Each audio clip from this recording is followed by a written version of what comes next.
Welcome back to Nostalgianomics. This is the video you've all been waiting for. The investing in Pokemon Modern versus Vintage debate continued. Now, there were a lot of debates that happened. I was involved in some of them 1, 2, 3 years ago on YouTube, and we're still having this debate today. I still get comments on it. We still get live chats about it in the live streams.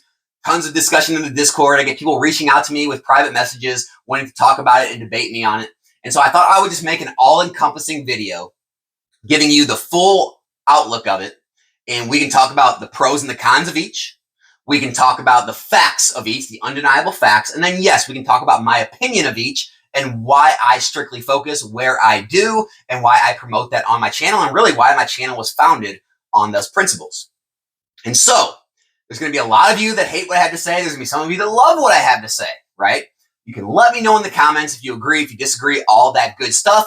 All I ask is that you hear me out, is that you listen, and maybe you'll learn a little something, because again, a lot of this is just going to be pros and cons and facts. Not a lot of this is going to be just my opinion, okay? And so I think it can help your investing going forward. Also, I want to preface this video by saying I've been in this hobby 9 years. I started out exclusively in vintage. For the first 2-3 years I've been in this hobby, I was only collecting and investing in vintage singles, slabs, and sealed product. That's it. I didn't start to dabble in modern and start to really invest in modern until like 2017, 2018 times, okay? And so I've seen that whole side of things. I've seen us go through the whole pandemic, Logan Paul boom, at which point I did dump all of my vintage singles, slabs, and sealed, pretty much all of it, about 95%. And I really saw a shift in the market. And when you see those shifts, it's easy to stay in your own head and think about what you like or what you think people should want, or what your whatever group you're in, what everyone's saying. But it's hard to step outside of that and really listen to the overall masses and the overall customers and what they want. And that's what I did. And so that's why I shifted my focus back then to pretty much exclusively modern sealed product and some modern singles and sealed, or singles and slabs. But in that case, it did work out. I'm not saying it's always going to work out and always going to be right, but it's a way of constantly being able to step back and see the market for what it is and let yourself remain fluid and be able to make those changes when you see different opportunities arising. So let's go ahead and jump into that with all that being said. First up, we'll talk about modern. This whole channel was founded on modern sealed product. The reason is I believe everyone can do it. Every single person watching this video can do it. Why do I say that? Well, one, when a new set's released, there's enough product to go around for everyone to get any investment level they want to. Now you're going to say, well, Alex, what if a multi-billionaire wants to do it? Okay, maybe there's some instances where there's maybe not enough product for an investment level that they want, but I'm willing to bet everyone watching this video, you can invest in any level you want in this stuff. There is enough product to go around. I don't care if you're a millionaire, a decamillionaire.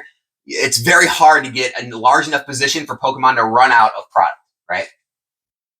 2, it's at a price point everyone can afford. I believe everyone watching this video, everyone involved in this hobby, has enough discretionary income to put away $30, $35, $40 a month. Why do I say that, those numbers? Because a new booster box set is released every 3 months, meaning you put $30, $35, $40 away a month, you're going to have anywhere from $90 to $120 saved up every single 3 months, and you can purchase a new set booster box every single time it's released. Now, if you want to jump up to a case, 10 cases, 100 cases, you can do that. The product is available. It's sold everywhere.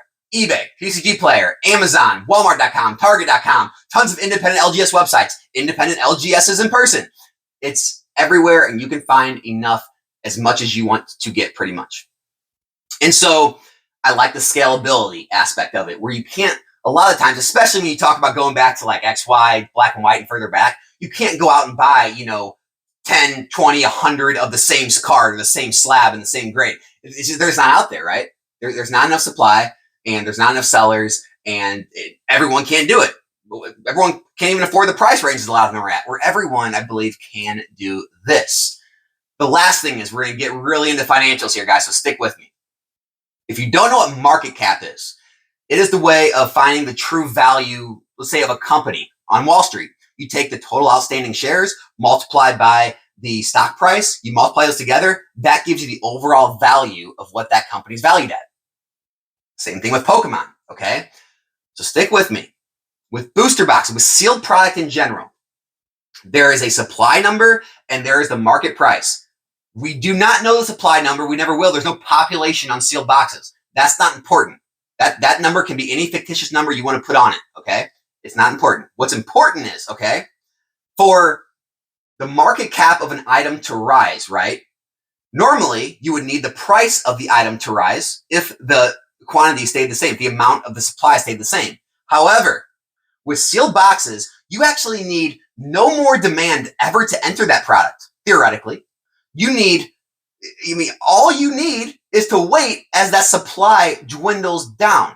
Because as that supply dwindles down, if that demand just stayed the same, okay, if the amount of money in that product stayed the same, well, the price could actually rise at the same time, the same rate as the supply is going down, and you're still going to have the exact same market cap, right?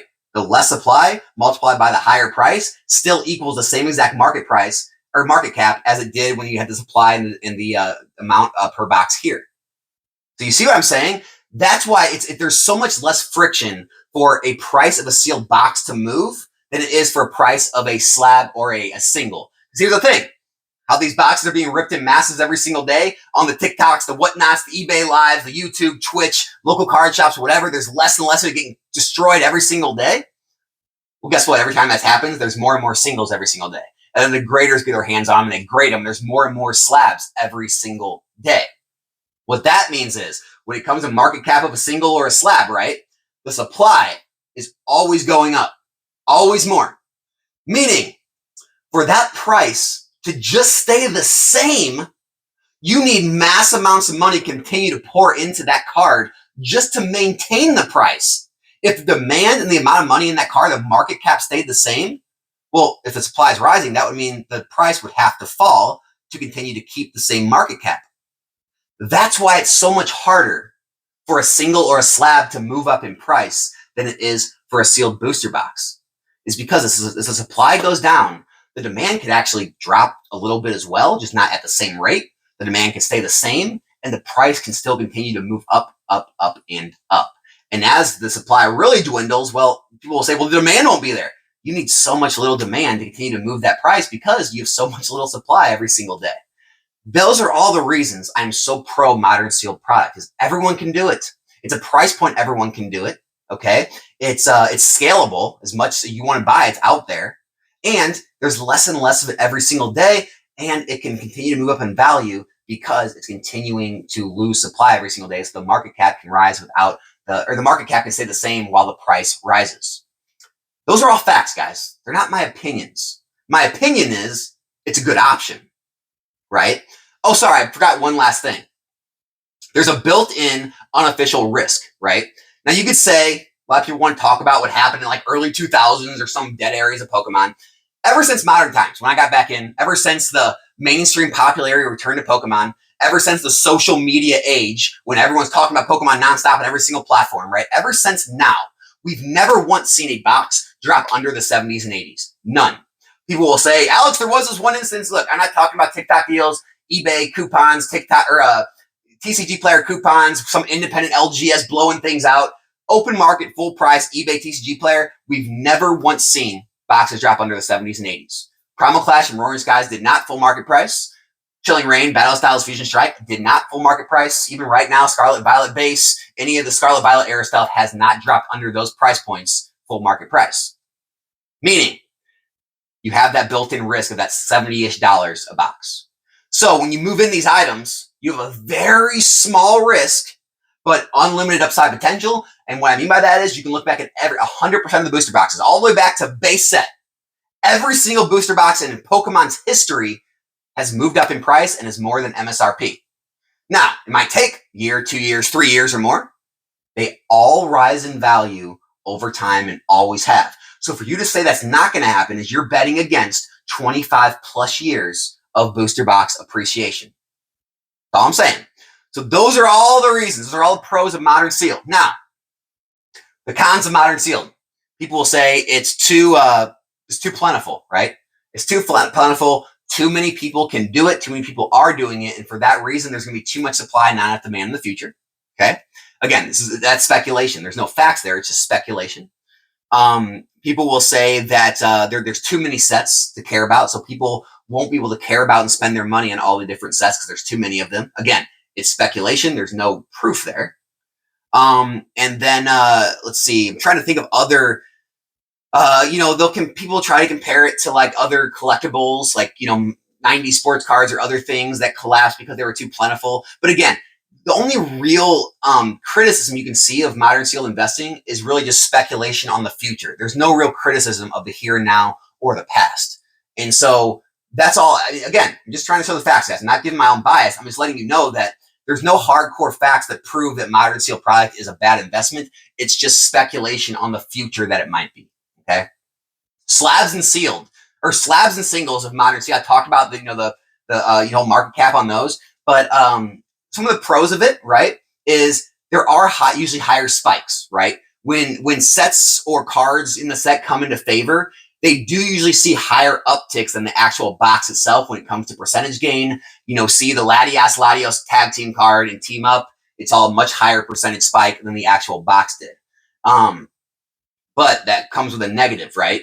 Is a lot of times the cards are going to see higher pumps, but also, much more dumps, especially if you're buying into these cards at high valuations. Think about this. You no longer have that built-in risk profile. I've seen cards drop 80, 90%. I've seen it. You'll see cards drop all the time in 40, 50, 60%. And so you never see that happen with a booster box, right? They're more stable. So the cards, it's going to be a lot more like picking, a stock or picking a cryptocurrency or picking something, right? You're not, whereas a box, you're more investing for the long term. It's more stable growth. It's not going to be as crazy, but it's not going to be as risky either. So when you're moving into slabs and singles, just know you are taking a higher risk. Now, a lot of people have done very well, made astronomical percentage gains. That's very possible. You just know your risk. Another benefit of it is if you're playing the rarity or conditional rarity game. So conditional rarity is how much of a certain card is available at a certain condition, like a PSA 10 or a PSA 9.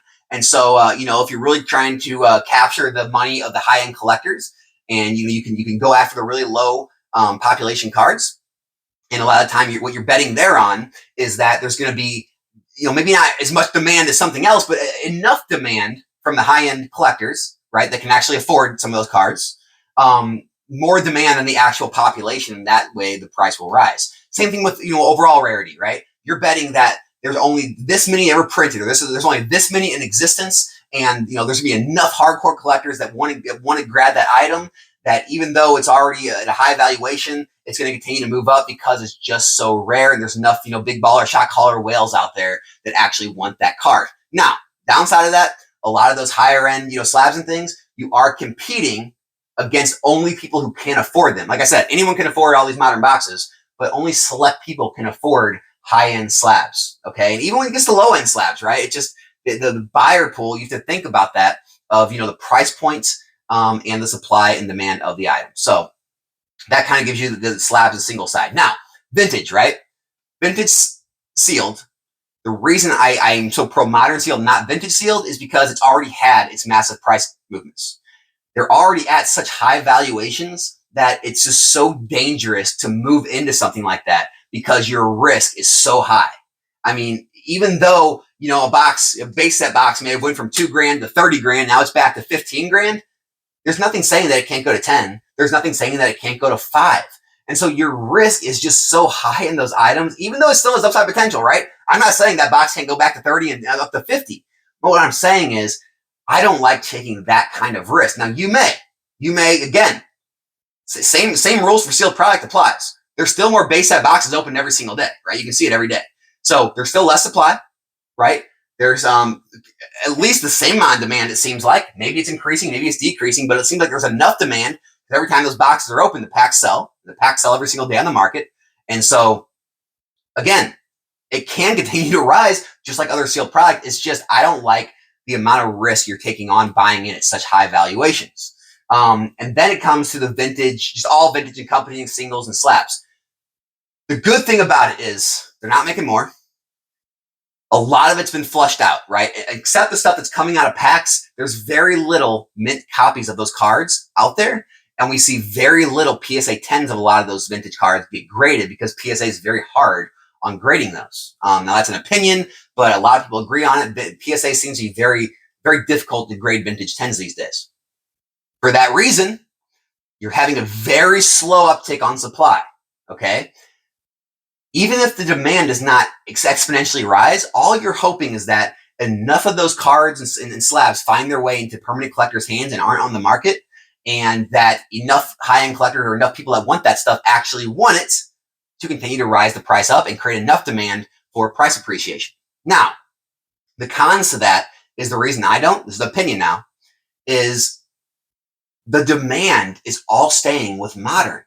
And all the new kids that got in during, whether it be XY with Evolutions and Pokemon Go, whether it be Sun and Moon Time and the Hidden Fates and all that, whether it be the Logan Paul boom, whether it be the Evolving Skies, whether it be 151, they have nostalgia for that time. They don't even know the old cards. And most kids you show the old cards to, they think they're boring. It's a hollow, right? Hollows are like not even hits anymore, right? People want the flashy, the big art, like all the cool stuff. That's what the kids like, right? That's even what I like now. Again, opinion.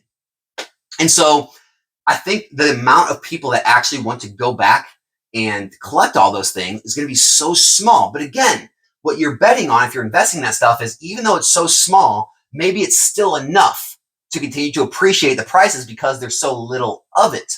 Now, then it becomes as well, where does it end? Is it the first, WotC era, all of WotC? Does it go into mid-era? Like, how much money is there going to be pouring in and sloshing around in the vintage mid-era stuff to actually rise the price of all the different Pokemon, all the different cards? Maybe you want to just focus on like the ultra rare stuff. Maybe you want to focus on just the popular Pokemon. Maybe you want to try and complete the little sets like the crystals or the gold stars or the shinings and things like that. But what you're betting on is just enough people in the future still wanting them that actually can't afford them to push the price up. Now, bringing this all in at the end, those are the reasons that I stick with modern sealed, right?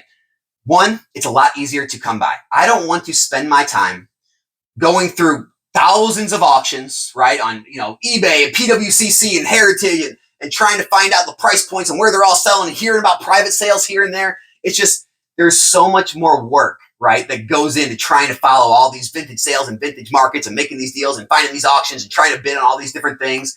Than it is to just say, hey, a new set's released. I can pick it up at $85 to $90, click buy, put it on a shelf. I'm done. There's nothing else that goes into modern sealed.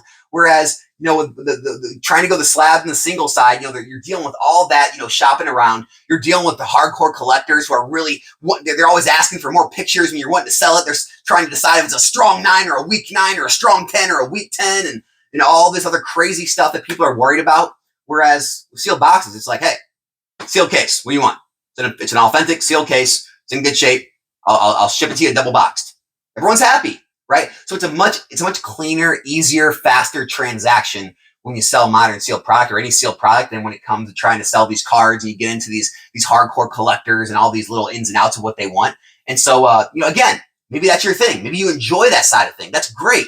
It's just with me, it's not scalable, right? Like trying to deal with all that on a day-to-day basis and trying to pick out like one card here, it's just not scalable. Like you can't go out and buy 100, slabs of one card and get a large position in it. The way you can go buy, 10, 20, 50 cases of a modern item and have a position in it very quickly at a price point that's, fair to everyone, that you're not, you don't hear of private deals or deals on other auction sites, or you don't have to, try to use like sniping tools, or you're not up at all hours of the night trying to catch these auctions. And it's just a lot more work to go the singles and slab route. And so, again, you're going to agree, you're going to disagree with a lot of things I say, you're going to love it, some are going to hate it. Let me know in the comments what you think. But I try to be as fair as possible. I try to give an all-encompassing view of the goods and bads, pros and cons, and I also threw in my opinions. Yeah, I'm very vocal about my opinion. If anyone came to the hobby and said, Alex, what is the easiest way to jump in and invest in Pokemon? I'm going to say, well, if I was doing, because I don't give direct investing advice, I would say, well, if I would start out with the newer sets of modern sealed that I can find in the $80s and $90s a box because they're way less risky. And sealed products, 100% opportunity of going up, as we've seen. And I would say, it's plentiful. Anyone can do it. I'd say it's at a price point that everyone can afford. I'd say that it's deflationary. I'd say that as the supply goes down, the price can actually go up without any new money pouring into that item. So you don't really need more demand or even the same amount of demand because it's disappearing so quickly. I would say all that. That's what I believe in. Now, again, you may not. But I hope at least this video helped you look at things differently, think outside the box, and it helps you in your investing journey here in the Pokemon hobby. That's all I got, guys. If you enjoyed the video, subscribe to the channel. If not, I'm sorry. I'll be back here in a new video soon. I'm out.